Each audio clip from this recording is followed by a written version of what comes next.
അർജുൻ എന്ന് പറയുന്ന ഒരു ചെറുപ്പക്കാരനായ ലോറി ഡ്രൈവർ ഒരു 10 ദിവസം കൊണ്ട് അയാൾ നമ്മുടെ വീട്ടിലെ അംഗമായി.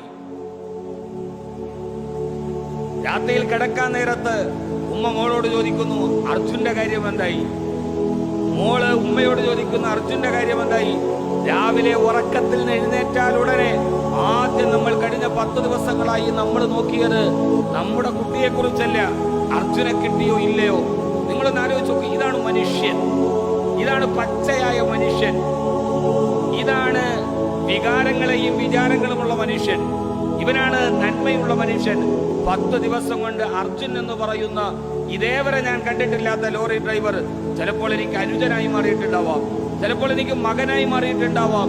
എന്റെ കൂടപ്പറപ്പിന്റെ വിശേഷങ്ങൾ അന്വേഷിക്കുന്നത് പോലെ എത്ര പെട്ടെന്നാണ് അർജുൻ നമ്മുടെ കൂടപ്പറപ്പായി മാറിയത്. എത്ര കൈകളാണ് അവന് വേണ്ടി പ്രാർത്ഥിച്ചത്. അമ്പലങ്ങളിൽ, ചർച്ചകളിൽ, നമ്മുടെ വീടുകളിലെ നിസ്കാരപ്പായിൽ പോലും ആ ചെറുപ്പക്കാരന് വേണ്ടി കൈയൊത്ത് പ്രാർത്ഥിച്ച എത്ര ആളുകളുണ്ട്. അർജുൻ എന്റെ ആരാണ് എന്ന് ചോദിച്ചാൽ എനിക്കറിയില്ല.